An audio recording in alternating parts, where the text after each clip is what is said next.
জুলাই অভ্যুত্থান একক দল বা ব্যক্তির নয়, গণতন্ত্রকামী সব মানুষের অর্জন। শহীদ স্মরণ অনুষ্ঠানে প্রধানমন্ত্রী বিচারের নামে অবিচার যেন না হয়, সতর্ক থাকার আহ্বান।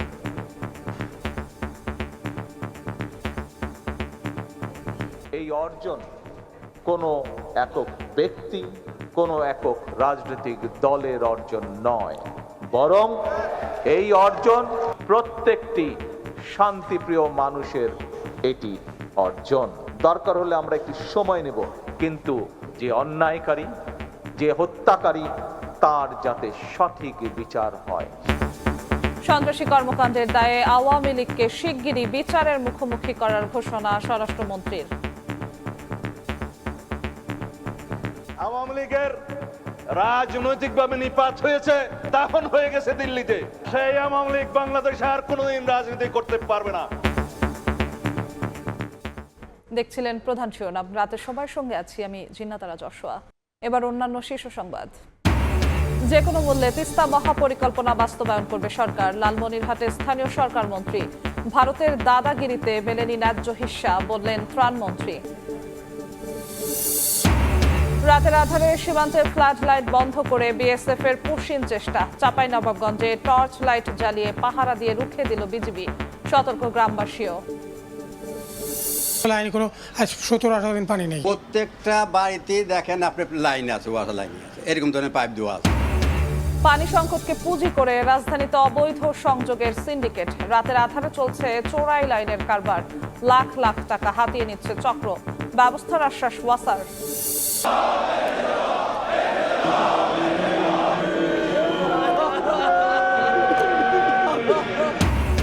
আয়াতুল্লাহ খামেনিকে শেষ বিদায় জানাতে তেহরানে জনসমুদ্র। বুধবার কফিন নেওয়া হবে কারবালায়, বৃহস্পতিবার মাশহাদে দাফন। হামলার শঙ্কায় আকাশ সীমা বন্ধ। এবং আবারও শীর্ষ গোলদাতার আসনে মেসি। কেপ ভার্দে পরীক্ষায় পাশ করে সতীর্থদের ভুল শুধরে নেওয়ার পরামর্শ। রাতে শুরু হচ্ছে শেষ 16 লড়াই। আলাদা ম্যাচে নামছে ফ্রান্স ও মরক্কো।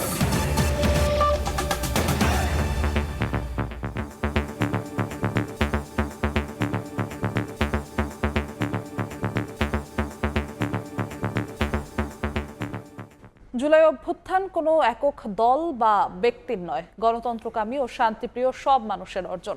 জুলাই অভ্যুত্থানে শহীদদের স্মরণ অনুষ্ঠানে কথা বলেন প্রধানমন্ত্রী তারেক রহমান। জুলাই হত্যাকাণ্ডে জড়িতদের দেশের আইন অনুযায়ী বিচার হবে জানিয়ে সরকার প্রধান বলেন, বিচারের নামে কারো প্রতি যেন অবিচার না হয় সে বিষয়ে সতর্ক থাকতে হবে। দেশ ও জাতির ভাগ্য পরিবর্তনে ঐক্যবদ্ধ থাকার পাশাপাশি সবার সহযোগিতা চান প্রধানমন্ত্রী। মিজানুর রহমানের ক্যামেরায় আহমেদ সালেহিনের রিপোর্ট।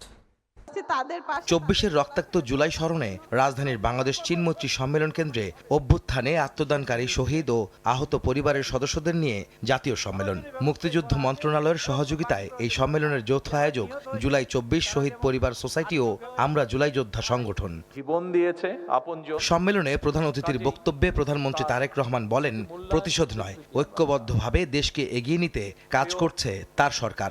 আমি যদি আমার মাকে জিজ্ঞেস করতাম যে আপনি কি চান আপনার সাথে যে অবিচার অন্যায় হয়েছে তার প্রতিশোধ আমি নেই, কারণ সেই প্রতিশোধ নেবার ক্ষমতা আল্লাহ রাব্বুল আলামিন আমাকে দিয়েছেন।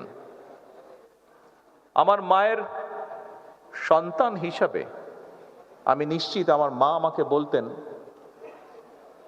তোমার দায়িত্ব দেশের সকলকে ঐক্যবদ্ধ করে সামনে এগিয়ে যাওয়া, দেশকে সামনে নিয়ে যাওয়া।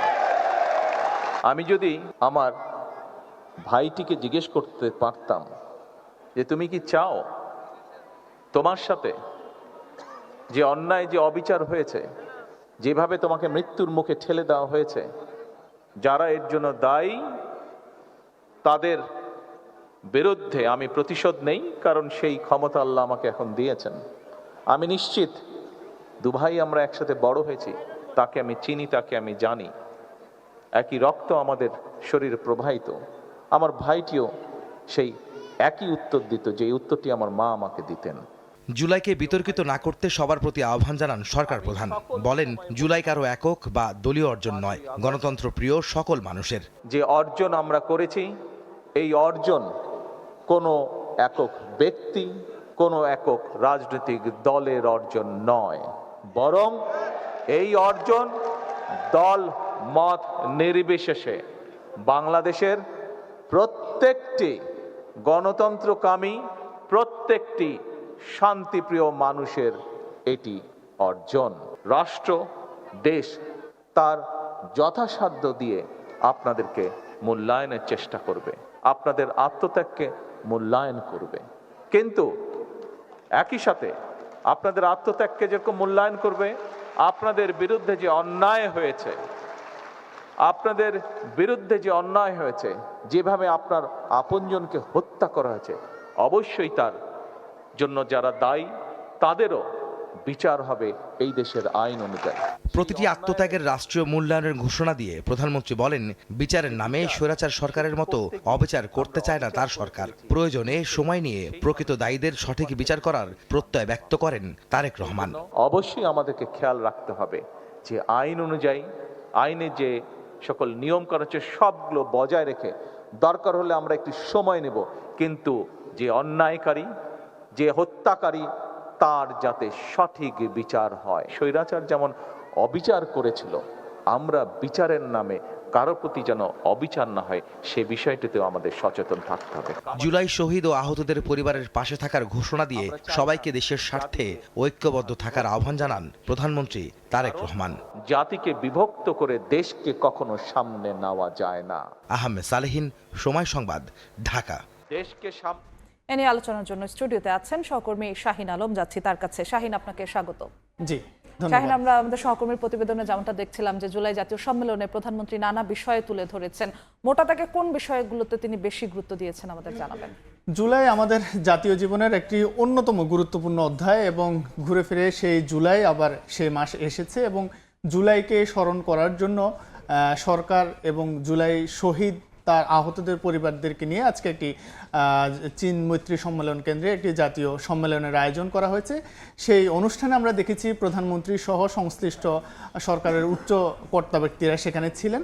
প্রধানমন্ত্রী যেটি বারবার করে ফোকাস করেছেন, যেটি বলেছেন যে এই জুলাই কারো একার কোনো সম্পত্তি নয়। আমরা নিজেরাও দেখেছি এই জুলাই গণ অভ্যুত্থানে দল মত নির্বিশেষে সকল মানুষ এটাতে অংশগ্রহণ করেছে। পরবর্তী ক্ষেত্রে এসে অনেকেই সেটাকে নিজেদের পক্ষে, এটা জুলাই তরুণদের বিভিন্ন শ্রেণীতে ভাগ করার চেষ্টা করেছে, কিন্তু প্রধানমন্ত্রী বলেছেন না, এই অর্জন সবার, এই জুলাই সবার। এই বিষয়টিকে তিনি আসলে ইঙ্গিত করেছেন। আর কোন কোন বিষয় উনি আসলে আরো পাশাপাশি আমরা দেখেছি যে জুলাই শহীদদের স্মরণে যে জাতীয় সম্মেলনের আয়োজন করা হয়েছে, জুলাই যেমন কোনো দল ব্যক্তির নয়, পাশাপাশি এটি গণতন্ত্রকামী সকল মানুষের অর্জন। এটি পাশাপাশি তিনি বলেছেন, বিশেষ করে একটি কথা বলতে গিয়ে তিনি তার মা এবং ভাইয়ের প্রতি যে পতিত সরকার যে অবিচার করেছেন সেটিকে ইঙ্গিত করে তিনি বলেছেন তিনি সেই বিষয়টিতে প্রতিশোধ পরায়ণ হবেন না। সেই বিষয়টি যা হওয়ার সেটি হয়ে গিয়েছে।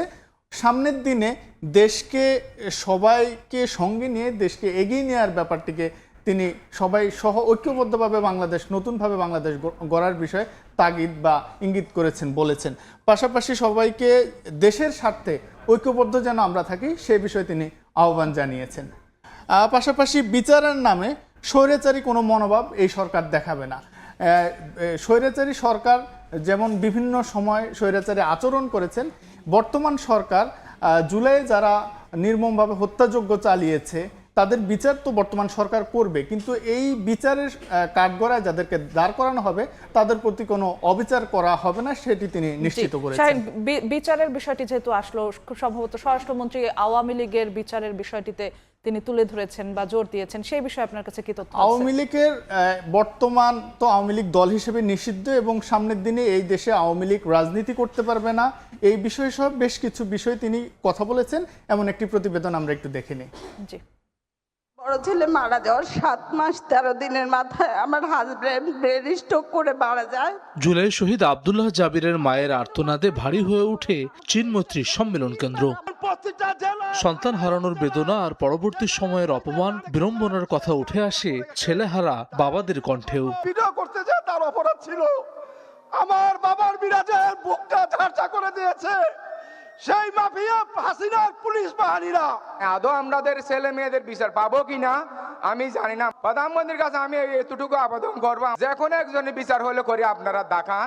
জুলাই গণঅভ্যুত্থানে শহীদদের স্মরণে জুলাই জাতীয় সম্মেলনে খুনিদের বিচারের দাবি এবং শহীদের স্মৃতি সংরক্ষণের দাবি জানান জুলাই শহীদ পরিবার এবং আহতরা। যারা এখনো এই হত্যাকাণ্ডের সাথে জড়িত, যারা এখনো ঘুরে বেড়াচ্ছে, তাদেরকে অবিলম্বে গ্রেফতার করা হোক। যাতে আমার সন্তানের, আমার মায়েরা বোনেরা যাতে তার সন্তানের নামটা ফলো করে দেখতে পারে, তাই আমি স্যারের কাছে বিনীত নিবেদন করব শহীদ পরিবার বাবা হিসাবে। এই দেশকে জনাব তারেক রহমানের কাছে নিরাপদ, মাননীয় প্রধানমন্ত্রীর কাছে নিরাপদ, জিয়া পরিবারের কাছে নিরাপদ। এই দেশ যদি ভালো রাখতে চান, জনাব তারেক রহমানকে ফলো করতে হবে। শহীদ ও আহতদের পরিবারের স্থায়ী আবাস নিশ্চিতে মিরপুরে ১৫০০ ফ্ল্যাট নির্মাণের কথা জানান গৃহায়ন ও গণপূর্ত মন্ত্রী। প্রকৃত জুলাই যোদ্ধাদের গেজেটভুক্ত করার প্রতিশ্রুতি দেন মুক্তিযুদ্ধ বিষয়ক মন্ত্রী।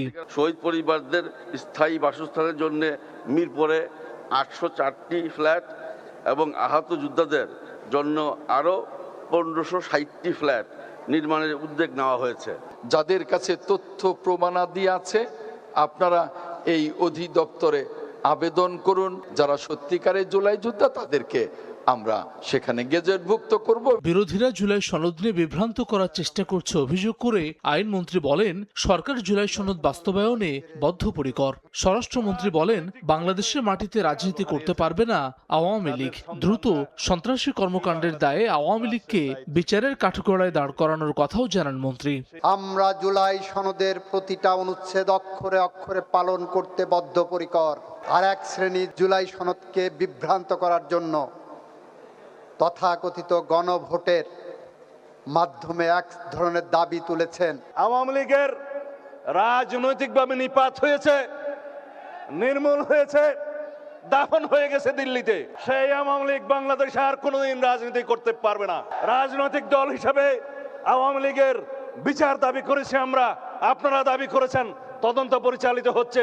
ইনশাআল্লাহ খুব শিগগির রাজনৈতিক দল হিসেবে সেই রাজনৈতিক দলকে বিচারের কাঠগড়ায় নিয়ে যাওয়া হবে। অনুষ্ঠানে জুলাই চেতনা বিক্রির পরিবর্তে জুলাইয়ের আকাঙ্ক্ষা বাস্তবায়নে সবাইকে ঐক্যবদ্ধ থাকার আহ্বান জানান বক্তারা। যেখানে মানুষের অধিকার হরণ হবে, আমরা নীরব দর্শক হয়ে বসে থাকবো না। হাসান ওয়ালি, সময় সংবাদ, ঢাকা। জি শাহিন, দেখছিলাম আমরা আমাদের আরেক সহকর্মীর প্রতিবেদনে যে স্বরাষ্ট্রমন্ত্রী আওয়ামী লীগের রাজনৈতিক ভবিষ্যৎ কি হবে, বিচার কি হবে সে নিয়ে বলছিলেন। আমাদের যদি একটু বৃহৎ পরিসরে বলতেন আসলে মোটা দাগে তারা কি কি বিষয়ে জোর দিয়েছে। তিনি অন্যান্য প্রোগ্রামে যেভাবে কথা বলেন, আজকে আমরা যেটা দেখলাম যে তিনি একটু শক্তভাবে হুঁশিয়ার উচ্চারণ করেছেন। আওয়ামী লীগের রাজনীতি নিয়ে বলেছেন এবং ভবিষ্যতে এই দেশে পতিত স্বৈরাচারের আর তারা রাজনীতি করতে পারবে না সেই বিষয়ে তিনি বলেছেন এবং সেটি শীঘ্রই যে বিচার প্রক্রিয়া সেটি তো চলমান রয়েছে। এবং পাশাপাশি আমরা কিছু একটু দেখে নেই যে স্বরাষ্ট্রমন্ত্রী উল্লেখ করেছেন যে আওয়ামী লীগকে একটি সন্ত্রাসী দল হিসেবে তিনি আখ্যা দিয়েছেন। বলেছেন এই দেশে তাদের রাজনৈতিক কর্মকাণ্ড সেটি বিদায় এবং ভবিষ্যতে এই রাজনীতি আর এই দেশে এক্সিস্ট করবে না, তিনি সেটি বলেছেন। পাশাপাশি বাংলাদেশের এই যে চলমান যে রাজনীতি এখন চলছে, তিনি বলছেন যে আগামী রাজনীতিতে স্বৈরাচারী মনোভাব যাদের মধ্যে থাকবে, স্বৈরাচারী যারা হয়ে উঠতে চাবে, তারা আর এই দেশে সেইভাবে রাজনীতি করতে পারবে না। পাশাপাশি আমরা দেখেছি এই প্রোগ্রামে আরও দুইজন মন্ত্রী ছিলেন। তারা এই প্রোগ্রামে যেহেতু জুলাই আহতদের পরিবাররা ছিলেন, শহীদ পরিবারের সদস্যরা ছিলেন, সেখানে আমরা দেখেছি গৃহায়ন মন্ত্রী শহীদ এবং আহত পরিবারদের জন্য আসলে যারা রয়েছে তাদের জন্য ১৫০০ ফ্ল্যাট নির্মাণের একটি ঘোষণা দিয়েছেন সেই প্রোগ্রামে। সেটি আমরা দেখেছি, সেটি তৈরি করা হবে মিরপুরে। এবং এখন পর্যন্ত যারা আহতরা রয়েছেন, যারা এখনও গ্যাজেটভুক্ত হননি, তাদেরকে সংশ্লিষ্ট জায়গায় নতুন করে আবেদন করার, যোগাযোগ করার জন্য কিন্তু সেই প্রোগ্রামে বলা হয়েছে।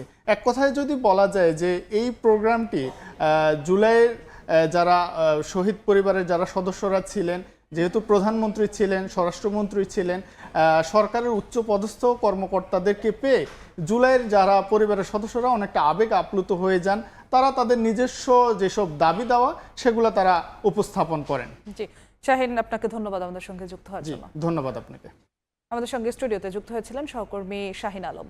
অন্য প্রসঙ্গ, দেশি বিদেশি বিনিয়োগের মাধ্যমে অলাভজনক ও বন্ধ রাষ্ট্রায়ত্ত কলকারখানা চালুর প্রক্রিয়া দ্রুত শেষ করার নির্দেশ দিয়েছেন প্রধানমন্ত্রী তারেক রহমান। শনিবার প্রধানমন্ত্রীর কার্যালয়ে বন্ধ কলকারখানা চালুর অগ্রগতি নিয়ে সভায় এই নির্দেশ দেন তিনি। পুরো প্রক্রিয়া স্বচ্ছভাবে সম্পন্ন করার পাশাপাশি অপ্রয়োজনীয় সময় ক্ষেপণ এড়ানোর নির্দেশ দেন সরকার প্রধান। সভায় জানানো হয়, বন্ধ শিল্প প্রতিষ্ঠানগুলোতে বিনিয়োগে দেশি বিদেশি বিনিয়োগকারীদের পাশাপাশি বেশ কয়েকটি বেসরকারি কোম্পানি আগ্রহ প্রকাশ করেছে। তারা বিভিন্ন ধরনের শিল্প প্রতিষ্ঠান গড়ে তোলার প্রস্তাব দিয়েছে। এসব প্রস্তাবের সম্ভাব্যতা ও অর্থনৈতিক কার্যকারিতা যাচাই শেষে পরবর্তী সিদ্ধান্ত নেওয়ার কথা জানানো হয়।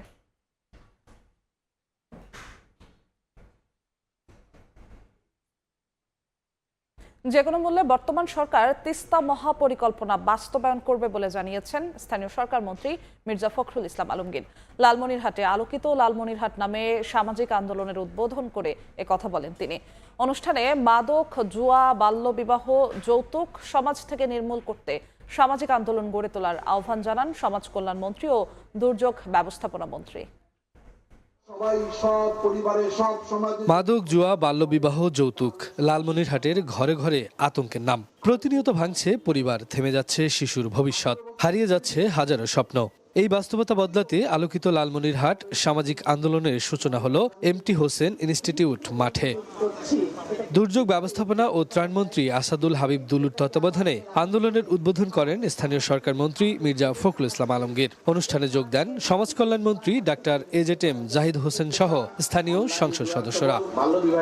দ্রুতই লালমনিরহাটে মহল্লা ভিত্তিক ইউনিট গঠন করে সামাজিক অসঙ্গতির বিরুদ্ধে কাজ করার নির্দেশ দেন দুর্যোগ ব্যবস্থাপনা ও ত্রাণমন্ত্রী।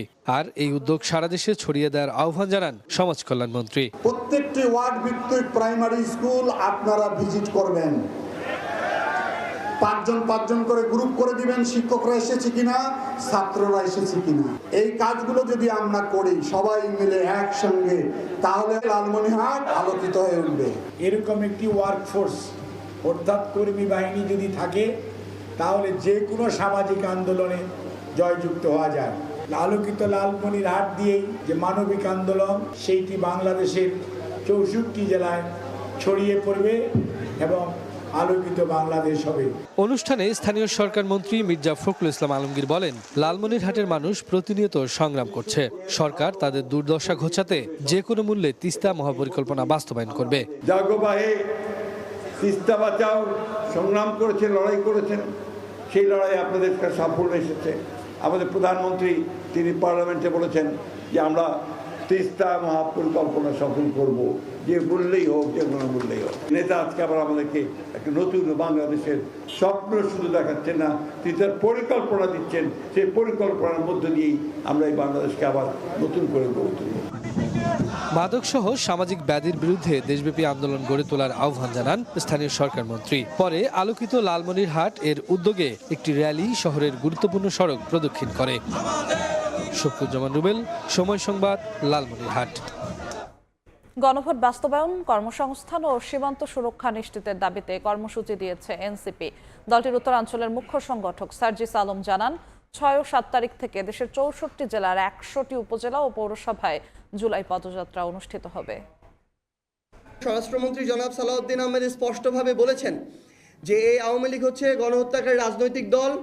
রাজনৈতিকভাবে এই আওয়ামী লীগের পতন হয়েছে এবং দল হিসেবে আওয়ামী লীগের বিচার করা হবে। আমরা চাই জনাব সালাউদ্দিন আহমেদ যেই বক্তব্য দিয়েছেন, এই বক্তব্য কথা এবং কাজে আমরা যেন এটার বাস্তবায়ন দেখতে পাই।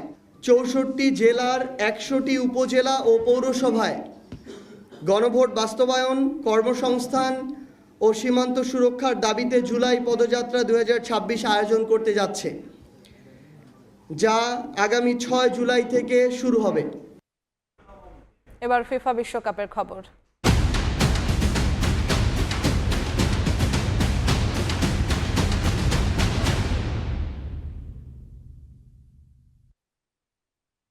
অতিরিক্ত সময়ের গোলে শেষ 16তে আর্জেন্টিনা। বিশ্ব চ্যাম্পিয়নদের চোখে চোখ রেখে লড়াই করেছে কেপ ভার্দে।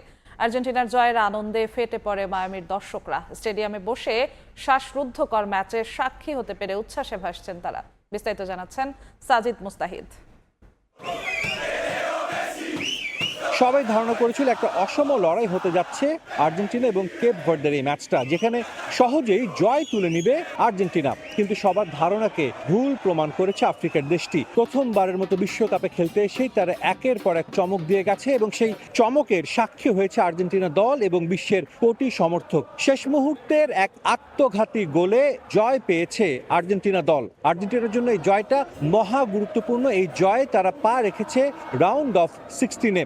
আজকে মেসির পারফরম্যান্স, তারপর কেপ ভার্দের পারফরম্যান্স অসাধারণ। We very scared. I was crying. I was happy. Cabo Verde was perfect. It was perfect. Yes, it was crazy. I was crying. The underdog, but they outperformed so well. প্রথমবারের মতো বিশ্বকাপ খেলতে এসেছিল Cape Verde. তাদের দল নিয়ে সমর্থকদের খুব একটা উচ্চাসা ছিল না। ম্যাচের আগে সমর্থকদের সঙ্গে কথা হয়েছিল, তারা চেয়েছিলেন একটা ভালো ম্যাচ দেখতে, কিন্তু শেষ পর্যন্ত আর্জেন্টিনার কঠিন পরীক্ষা নিয়েছে Cape Verde.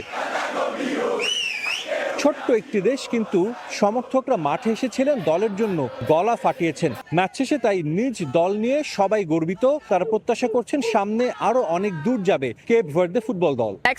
Next World Cup, I really feel like we have a chance of winning it. It was love, it was passion, it was everything else. So. Cape Verde they deserve more, but next time they're a good team. I'm super proud of what our team did, and we made it really far. And we had a 1% chance, and we just did everything we wanted to. We are so proud of our players. We continue to be proud. Win, lose, tie. Round of 16 নিশ্চিত হয়ে গেছে আর্জেন্টিনার। বিশ্বকাপ শিরোপা ধরে রাখার পথে আরও এক ধাপ এগিয়ে গেছে আলবিসেলেস্তেরা। রাউন্ড অফ 16-এ তাদের প্রতিপক্ষ ইজিপ্ট, আরও একটা আফ্রিকান প্রতিপক্ষ। কেপ ভার্দের বিপক্ষে যে ভুলগুলো করেছে আর্জেন্টিনা, নিশ্চিতভাবেই মোহাম্মদ সালাহ দলের বিপক্ষে একই ভুলের পুনরাবৃত্তি করতে চাইবে না লিওনেল মেসির দল। মায়ামি থেকে সাজিদ মুস্তাহিদ, সময় সংবাদ, যুক্তরাষ্ট্র। নারায়ণগঞ্জে ছিনতাই মামলার আসামি ধরতে গিয়ে হামলার শিকার পুলিশ। 2 সদস্য সহ 3 জনকে কুপিয়ে জখম, গুরুতর অবস্থায় হাসপাতালে ভর্তি। গ্রেফতার 2।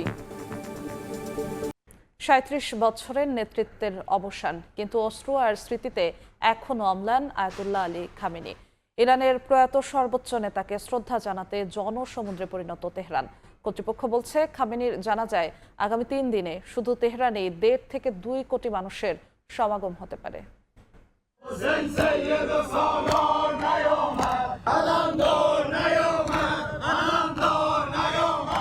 শনিবার ভোর থেকে রাজধানী তেহরানের ইমাম খোমেনি গ্র্যান্ড মোসাল্লার সামনে ঢল নামে মানুষের। ইরানের প্রয়াত সর্বোচ্চ নেতা আয়াতুল্লাহ আলী খামেনির প্রতি শোক ও শেষ শ্রদ্ধা জানাতে বিভিন্ন প্রান্ত থেকে জড়ো হচ্ছেন ইরানিরা। প্রিয় নেতার কফিন দেখে অনেকেই আবেগাপ্লুত হয়ে পড়ছেন। তেহরানে সাধারণ মানুষের জন্য 2 দিন ব্যাপী রাষ্ট্রীয় শোকানুষ্ঠানের আয়োজন করা হয়েছে। এ সময় সর্বস্তরের মানুষ আয়াতুল্লাহ খামেনি ও তার পরিবারের প্রয়াত কয়েকজন সদস্যের প্রতি শ্রদ্ধা জানাবেন। ইরান কর্তৃপক্ষ বলছে 3.5 দশক ধরে ইরানের শাসন ক্ষমতায় থাকা আয়াতুল্লাহ খামেনিকে শেষ বিদায় জানাতে শুধু তেহরানেই 1.5 থেকে 2 কোটি মানুষের সমাগম হতে পারে। সোমবার খামেনির শোকযাত্রা ইরানের দক্ষিণে কোম নগরীর উদ্দেশ্যে যাত্রা করবে। এরপর ইরাকের পবিত্র শহর নাজাফ ও কারবালা হয়ে শেষ গন্তব্য হবে মাশহাদ। শিয়া ইসলামের 8ম ইমামের মাজার এবং খামেনির জন্মস্থান হওয়ায় সেখানে প্রায় 40 লাখ মানুষের অংশগ্রহণের আশা করছে ইরান। কর্তৃপক্ষ বলছে 1989 সালে আয়াতুল্লাহ আলী খামেনির পূর্বসূরি ও ইরানের ইসলামী বিপ্লবের নেতা আয়াতুল্লাহ রুহুল্লাহ খোমেনির জানাজার পর ইরানে এটি সবচেয়ে বড় জনসমাগম হতে চলেছে। খোমেনির শোক ও দাফন অনুষ্ঠানে প্রায় 1 কোটি মানুষ অংশ নিয়েছিলেন। আয়াতুল্লাহ খামেনিকে শেষ শ্রদ্ধা জানাতে কোটি কোটি মানুষ অংশ নিলেও নিরাপত্তার কারণে বাবার শোক অনুষ্ঠানে উপস্থিত থাকছেন না ছেলে মোস্তফা খামেনি। সম্প্রতি তাকে হত্যার হুমকি দিয়েছে ইসরায়েল। এর আগে শুক্রবার তেহরানের বিশাল প্রার্থনা হলে শায়িত ইরানের প্রয়াত সর্বোচ্চ নেতাকে শ্রদ্ধা জানান president Masoud Pezeshkian, parliament speaker Mohammad বাঘের গালিবাফ, পররাষ্ট্রমন্ত্রী আব্বাস আরাকচি সহ শীর্ষ নেতারা। বিশ্বের বিভিন্ন দেশের প্রতিনিধি, ধর্মীয় নেতা এবং ইরানের মিত্রদের পরিবারও শেষ শ্রদ্ধা জানাতে উপস্থিত হন। পূর্ব ইউরোপ, আফ্রিকা, উপসাগরীয় অঞ্চল ও পূর্ব এশিয়ার অন্তত 13টি দেশের উপর যুক্তরাষ্ট্র চাপ প্রয়োগ করেছিল বলে খবর প্রকাশ করেছে ইরানের তাসনিম নিউজ এজেন্সি। তবে যুক্তরাষ্ট্র এই অভিযোগের বিষয়ে প্রকাশ্যে কোনো মন্তব্য করেনি। রাইসা জান্নাত, সময় সংবাদ। খামেনির শেষ বিদায়ের আনুষ্ঠানিকতা ঘিরে নিরাপত্তার চাদরে মুড়ে দেয়া হয়েছে ইরান। হামলার আশঙ্কায় আকাশসীমা বন্ধ থেকে শুরু করে সর্বোচ্চ সতর্কতা নেওয়া হয়েছে তেহরানে। এর মধ্যে সর্বোচ্চ নেতা মোস্তফা খামেনিকে সম্ভাব্য পরবর্তী টার্গেট উল্লেখ করেছেন ইসরায়েলি প্রতিরক্ষামন্ত্রী। আনুষ্ঠানিকতা পালনে ইরানকে 7 দিন সময় দেওয়ার দাবি করেছেন মার্কিন প্রেসিডেন্ট ডোনাল্ড ট্রাম্প। যে কোনো আঘাত এলে কড়া জবাবের হুঁশিয়ারি দিয়েছে আইআরজিসি। মার্কিন ইসরায়েলি হামলায় নিহত আয়াতুল্লাহ আলী খামেনির সপ্তাহব্যাপী দাফন কার্যক্রম চলছে ইরানে। লাখো মানুষের অংশগ্রহণের প্রত্যাশায় রাজধানী তেহরান জুড়ে নেওয়া হয়েছে কঠোর নিরাপত্তা ব্যবস্থা। দেশি বিদেশি অতিথিদের উপস্থিতির কারণে নেওয়া হয়েছে সতর্কতা। দাফন কার্যক্রম শুরুর আগেই কঠোর হুঁশিয়ারি দিয়েছে ইসলামী রেভলিউশনারি গার্ড আইআরজিসি। তাদের দাবি, আগামী দিনগুলোতে ইরানকে লক্ষ্য করে যে কোনো হামলার চেষ্টা হলে আগের চেয়ে কঠোর জবাব দেয়া হবে। এমনকি সেই জবাব প্রতিপক্ষের ইতিহাসে লজ্জাজনক অধ্যায় হয়ে থাকবে বলেও সতর্ক করে তারা। এর আগে ইসরায়েলের প্রতিরক্ষামন্ত্রী ইসরায়েল কাতস মোস্তফা খামেনিকে সম্ভাব্য পরবর্তী লক্ষ্য হিসেবে উল্লেখ করেছিলেন। খামেনির দাফন অনুষ্ঠানকে ঘিরে সম্ভাব্য যে কোনো হামলার আশঙ্কা উড়িয়ে দিচ্ছে না তেহরান। কারণ এই আয়োজনে লাখ লাখ মানুষের পাশাপাশি বিভিন্ন দেশের প্রতিনিধি ও বিশিষ্ট অতিথিদের অংশ নেয়ার কথা রয়েছে। নিরাপত্তা বিশ্লেষকদের মতে এমন জনসমাগমে হামলা হলে ব্যাপক প্রাণহানির পাশাপাশি প্রকাশ্যে থাকা শীর্ষ ইরানি কর্মকর্তারাও গুপ্ত হত্যার ঝুঁকিতে পড়তে পারেন। এরই মধ্যে তেহরানের বিভিন্ন সড়কে নিরাপত্তা টহল জোরদার করা হয়েছে। আগামী সোমবার রাজধানীর আকাশসীমা পুরোপুরি বন্ধ রাখার ঘোষণা দিয়েছে ইরান। ইসরায়েলের সামরিক গোয়েন্দা সংস্থার সাবেক এক কর্মকর্তার মতে আকাশ ও স্থল উভয় দিক থেকেই সম্ভাব্য ঝুঁকি বিবেচনায় রেখে সর্বোচ্চ সতর্কতা নেওয়া হচ্ছে। একই সঙ্গে যুদ্ধের প্রথম দিনেই বাবা ও পরিবারের সদস্যদের হারানোর পর মোস্তফা খামেনি জনসমক্ষে আসবেন কি না তা নিয়েও জল্পনা রয়েছে। বাহ্যিক হুমকির পাশাপাশি অভ্যন্তরীণ নিরাপত্তা নিয়েও সতর্ক ইরান। কুর্দি, আরব ও বেলুচ বিচ্ছিন্নতাবাদী গোষ্ঠীর পাশাপাশি নির্বাসিত মুজাহিদিনী খালক বা এমইকের সম্ভাব্য তৎপরতার দিকেও নজর রাখা হচ্ছে। তবে আইআরজিসির প্রধান ব্রিগেডিয়ার জেনারেল আহমদ ভাহিদি সহ কয়েকজন জ্যেষ্ঠ কর্মকর্তাকে এরই মধ্যে প্রকাশ্যে দেখা গেছে। বিশ্লেষকদের ধারণা, ঝুঁকি সম্পর্কে অবগত থাকলেও নিজেদের নিরাপত্তা ব্যবস্থা নিয়ে তারা আত্মবিশ্বাসী। নাদিম মারজান, সময় সংবাদ। পঞ্চমবারের মতো চাঁপাইনবাবগঞ্জ সীমান্তে পুশিনের চেষ্টা চালিয়েছে বিএসএফ। মধ্যরাতে ফ্লাড লাইট বন্ধ করে কয়েক দফা চেষ্টা চালানো হয়, তবে টর্চ লাইট জ্বালিয়ে পাহারা দিয়ে রুখে দেয় বিজিবি ও স্থানীয়রা। পুশিনে ব্যর্থ হয়ে 12 জনকে ভারতের ভেতরে নিয়ে যায় বিএসএফ। লাঠিসোঁটা ও টর্চ লাইট নিয়ে সীমান্তে গ্রামবাসী, তাদের সাথে সতর্ক অবস্থানে বিজিবির সদস্যরা। শুক্রবার মধ্যরাতে চাঁপাইনবাবগঞ্জের চাকপাড়া সীমান্তে হঠাৎ ফ্লাড লাইট বন্ধ করে দেয় বিএসএফ। এই সময় বেশ কয়েকজন নারী পুরুষকে শূন্য রেখায় নিয়ে আসে তারা। স্থানীয় বাসিন্দারা বিষয়টি টের পেয়ে লাঠিসোঁটা ও টর্চ লাইট নিয়ে সীমান্তে জড়ো হয়। উত্তেজনা ছড়িয়ে পড়ে সীমান্তে। বারবার লাইট নেওয়া ছিল, ওরা লোকজন লেছে, গাড়িতে লোক এসেছে আর গাড়ি লোক এসেছে, ওরা আবার লাইট নেমেছে আবার বন্ধ করছে। মানে বাংলাদেশ লোক পাঠাবে, আমরা বিজিবি ভাইকে সব আমরা গ্রামবাসীদের সব পাহারা দিয়েছি। আমরা যেন বুঝতে না পারি, ওই জন্য ওরা লাইট অফ অন করছিল, যেন আমরা ধরতে না পারি কি যে হ্যাঁ ওরা আছিল। কিন্তু আমরা দেখেছি ব্রিজের ওপর থেকে ওরা 10-12 জনকে দেখেছিলাম। খবর পেয়ে বিজিবির সদস্যরা ঘটনাস্থলে ছুটে আসে। কয়েক দফা পুশিনের চেষ্টা চালিয়ে ব্যর্থ হলে তাদের ভারতের অভ্যন্তরে নিয়ে যায় বিএসএফ এর সদস্যরা। অনুপ্রবেশ ঠেকাতে স্থানীয়দের সহযোগিতায় সার্বক্ষণিক সতর্ক অবস্থানে রয়েছে বিজিবি। রাত 3-4 ভোর মেঘ হয়েছে, তারপর মেঘে ভিজে আমরা পুলিশের সাথে ওখানে ছিলাম। ফজরের সময় কিন্তু 2-3টা গাড়ি নিয়ে আসে, ওই 2-3টা গাড়িতে মনে হয় আবার তারা ব্যাক করে চলে গেছে। আমরা দেশের জন্য আমরা জীবন দিতে রাজি আছি, আমরা দেশকে রক্ষা করতে রাজি আছি। গত মাসের চাঁপাইনবাবগঞ্জের 4টি সীমান্ত দিয়ে 64 জনকে পুশিনের চেষ্টা করে বিএসএফ। যদিও স্থানীয়দের দেওয়া তথ্য ও সহযোগিতায় সেই চেষ্টা ব্যর্থ করে বিজিবি। তানজিল হাসনাত, সময় সংবাদ। নারায়ণগঞ্জে ছিনতাই মামলার আসামিকে গ্রেফতার করতে গিয়ে হামলার শিকার হয়েছে পুলিশ। 2 পুলিশ সদস্য সহ 3 জনকে কুপিয়ে জখম করা হয়েছে। দুপুরে সোনারগাঁও বৈদ্যের বাজার ইউনিয়নের 7 ভাইয়াপাড়া এলাকায় এ ঘটনা ঘটে।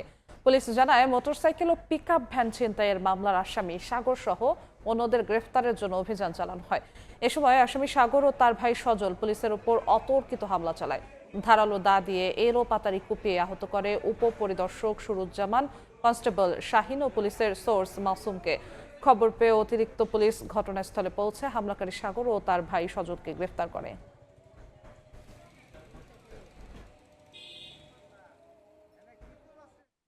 রাতের সময় আরো থাকছে।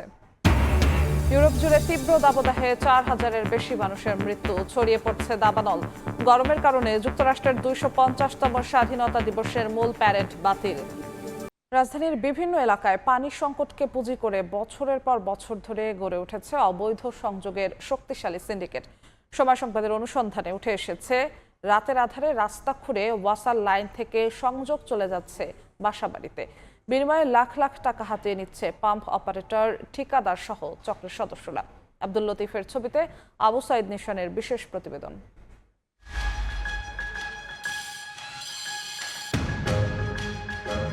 লাইন দিতেছে আবার কাটতেছে।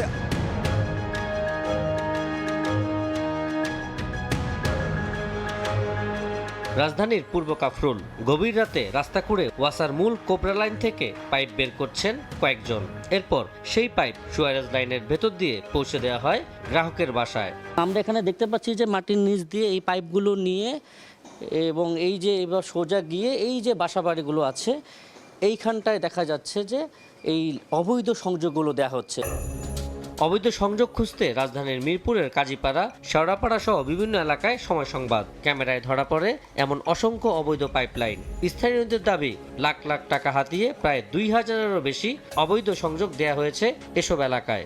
আর এসব সংযোগের কারণে বৈধ গ্রাহকদের বাসায় দিনের পর দিন মিলছে না পর্যাপ্ত পানি। অবৈধ লাইন দিতে এসব লাইনে পানি আছে, আমাদের সব লাইনে কোনো 17-18 দিন পানি নেই। প্রত্যেকটা বাড়িতে দেখেন আপনি লাইন আছে, ওয়াটার লাইন। অভিযোগের সত্যতা যাচাইয়ে গ্রাহক সেজে যোগাযোগ করা হয় ওয়াসার শেওড়াপাড়া 4 পাম্পের অপারেটর শাওনের সঙ্গে। গোপন কথোপকথনে তিনি সংযোগের ব্যবস্থা করে দেওয়ার আশ্বাস দেন। লাইনের ব্যাপারে তাহলে একটু হেল্প করেন আপনি।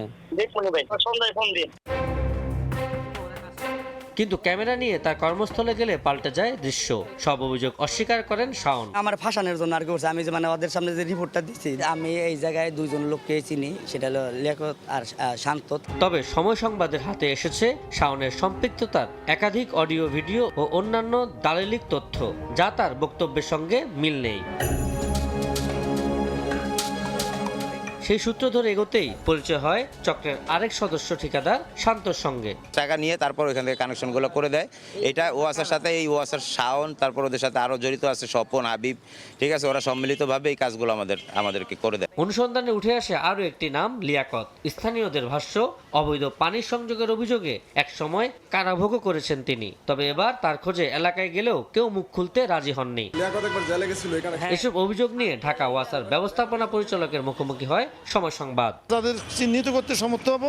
সে যদি ওয়াসার কর্মকর্তা বা কর্মচারী হয়, উনি কিছুক্ষণ পরে আর চাকরিতে থাকতে পারবেন না, এই ক্ষেত্রে কোনো আপোষ না। তবে এলাকাবাসীর প্রশ্ন, বছরের পর বছর ধরে যদি প্রকাশ্যেই চলে এই অবৈধ বাণিজ্য, তাহলে সংশ্লিষ্টদের চোখ এড়িয়ে গেল কিভাবে? সংকটের গল্প পরিণত হলো অপরাধের গল্পে, যেখানে জড়িত ঠিকাদার, রাজনৈতিক ব্যক্তিবর্গ সহ স্বয়ং ওয়াসার কর্মীরাও। বহু বছর ধরে চলছে এই পানি বাণিজ্য, ভোগান্তিতে হাজার হাজার পরিবার, কিন্তু এখনো হয়নি স্থায়ী সমাধান। এখন দেখার বিষয় এই সংকট নিরসনে কি পদক্ষেপ নেয় কর্তৃপক্ষ। আবু সাইদ নিশান, সময় সংবাদ, ঢাকা। এবার বাণিজ্যের সংবাদ।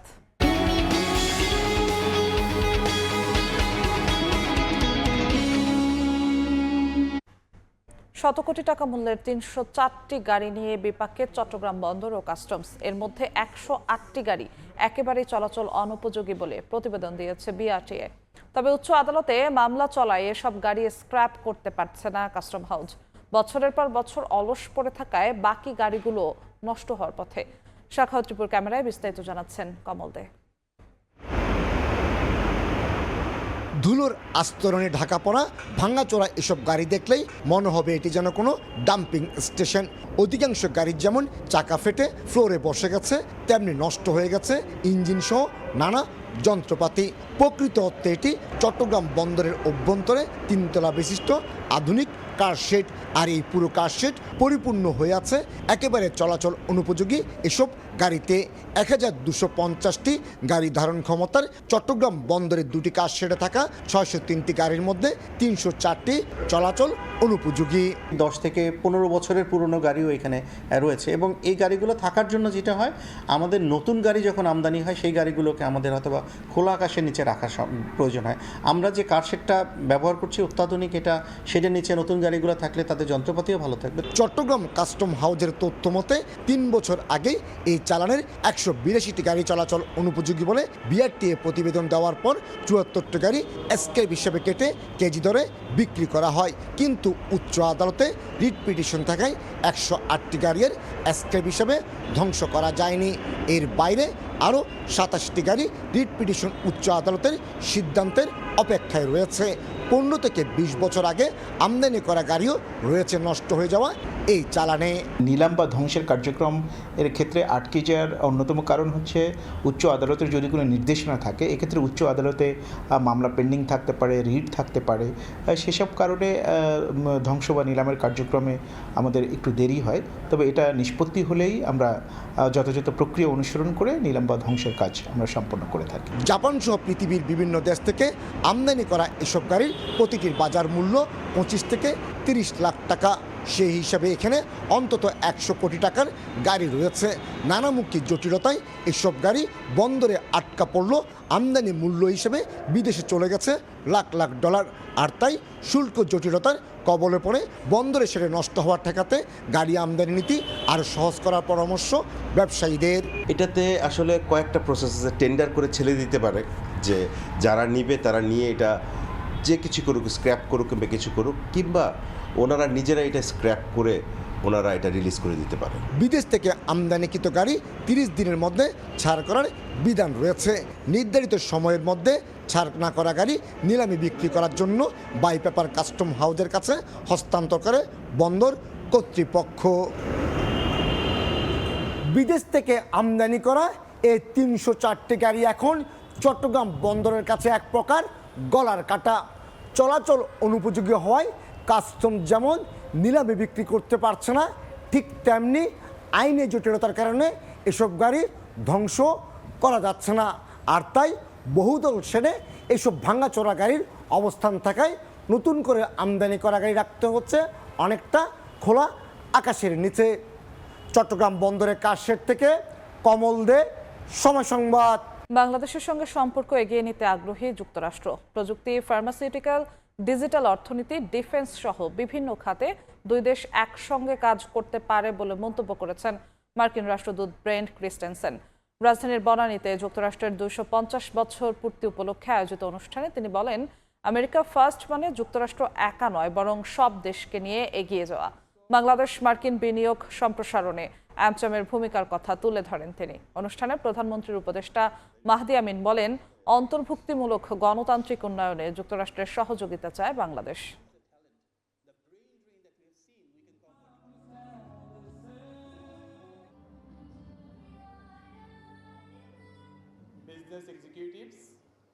America first does not mean America alone. During our own revolution, Americans received critical support from friends abroad. We understood then, as we understand now, that strong nations can work together when their interests align, when both sides benefit. That's the basis of our economic relationship with Bangladesh. We want a genuine partnership, one that creates opportunities for Americans and Bangladeshis alike. Technology, digital economy, healthcare, defense and security, and investment are all areas where our two countries can do more together. দেখছেন রাতের সময়, সঙ্গেই থাকুন।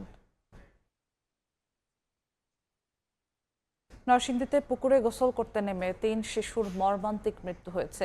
বিকেলে মনোহরদী খিদিরপুর ইউনিয়নের চর আহমদপুর গ্রামে এ ঘটনা ঘটে। বাড়ির পাশের একটি পুকুরে গোসল করতে নামে ফাতেমা, আশামণি ও সুমাইয়া। দীর্ঘ সময় পার হলেও তাদের পুকুরে না দেখে পরিবারকে জানায় আরেক শিশু।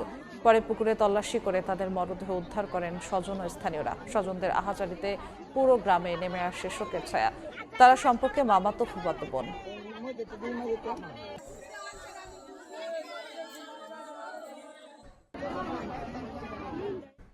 হাম সেরে ওঠার আগেই বাড়তে শুরু করেছে ডেঙ্গু। উপজেলা পর্যায়ে চিকিৎসার ভালো পরিবেশ না পেয়ে ঢাকামুখী হচ্ছেন রোগীরা।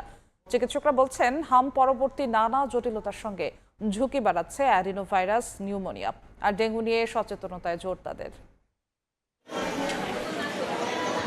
3.5 মাস পার হলেও বদলায়নি হাম ওয়ার্ডের চিত্র। স্বজনের আহাজারি আর শিশুদের নিঃশব্দ আর্তনাদে এখনো ভারী পরিবেশ। বর্তমানে হাম উপসর্গ নিয়ে ভর্তি অধিকাংশ শিশুই হাসপাতালে আসছে একাধিকবার। রোগীদের মধ্যে বেশিরভাগেরই মারাত্মক নিউমোনিয়ায় অবস্থা জটিল পর্যায়ের। ওর জ্বর ফার্স্টে হয়েছে, তারপর 2 দিন পরে হলো এই গুটি গুটি বের হয়েছে, তারপরে হলো বাথরুম করছে, বমি করছে, তারপরে এখানে নেওয়া আসা হয়েছে। নিউমোনিয়া হয়েছিল, নিউমোনিয়ার তো মনে করেন নিউমোনিয়ার কিছু ভালো হয়েছে, ভালো হওয়ার পর আবার হাম হচ্ছে। এদিকে হাম সেরে ওঠার আগেই বাড়তে শুরু করেছে ডেঙ্গু রোগের চাপ। স্বজনদের অভিযোগ, উপজেলা পর্যায়ে চিকিৎসার ভালো পরিবেশ না পেয়েই ঢাকামুখী হচ্ছেন রোগীরা। ফ্যান নাই, বেড নাই, নিচেই সব মাদুর কিছুই নাই। ওই পরিবেশে থাকলে আমার মনে আরো অসুস্থ হয়ে যেত। এই কারণে আমরা ওই জায়গা না রেখে, ওনাদের কথা না শুনেই আমরা এখানে নিয়ে আসছি। চিকিৎসকরাও বলছেন বর্তমানে হাম পরবর্তী জটিলতা নিয়ে বেশি রোগী আসছেন। সেই সঙ্গে ঝুঁকি বাড়াচ্ছে অ্যাডিনোভাইরাস, নিউমোনিয়া। আর ডেঙ্গু নিয়ে ব্যক্তিগত সচেতনতার উপর জোর দিতে বললেন চিকিৎসক। হাম জনিত কারণে যে নিউমোনিয়া হয়, বিশেষ করে এটা হামের জীবাণু দ্বারাও হয়, মিজেল ভাইরাস দ্বারা হয়, আর আদার্স মিজেল ভাইরাস দ্বারা। এর ভিতরে যে নিউমোনিয়াগুলো সবচেয়ে বেশি বাচ্চাদেরকে এখন পরিলক্ষিত আছে অ্যাডিনোভাইরাস। এই অ্যাডিনোভাইরাস নিউমোনিয়ার কমপ্লিকেশনগুলো সাধারণত বেশি নিয়ে ভর্তি হচ্ছে। হাম ডেঙ্গুর মতো ভাইরাসজনিত যে কোনো রোগ থেকে শিশুদের সুস্থ রাখতে প্রোটিনযুক্ত খাবার খাওয়ানোর পরামর্শ চিকিৎসকদের। মনির হোসাইন, সময় সংবাদ, ঢাকা। যুক্তরাষ্ট্রের 250তম স্বাধীনতা দিবস উদযাপন উপলক্ষে ব্যাপক প্রস্তুতি নেওয়া হয়েছে। রাজধানী ওয়াশিংটন ডিসিতে নিরাপত্তা জোরদার করা হয়েছে। আয়োজন ঘিরে নিউ ইয়র্কের টাইমস স্কোয়ারে মার্কিন নৌবাহিনীর বিশেষ ড্রিল হয়েছে। উদযাপন শুরুর আগে দেশটিতে কমিউনিস্ট হুমকির পুনরুত্থান ঘটেছে বলে দাবি করেছেন মার্কিন প্রেসিডেন্ট ডোনাল্ড ট্রাম্প। সাউথ ডাকোটার মাউন্ট রাশমোরে এক অনুষ্ঠানে অংশ নিয়ে প্রগতিশীল ডেমোক্র্যাট ও নতুন অভিবাসীদের নিশানা করে এই হুঁশিয়ারি দেন তিনি। এদিকে যুক্তরাষ্ট্রের 250তম স্বাধীনতা দিবস উপলক্ষে মার্কিন প্রেসিডেন্ট ডোনাল্ড ট্রাম্পকে অভিনন্দন জানিয়েছেন প্রধানমন্ত্রী তারেক রহমান। এক বার্তায় মার্কিন সরকার ও জনগণকে এই ঐতিহাসিক মাইলফলক অর্জনে আন্তরিক শুভেচ্ছা জানান তিনি।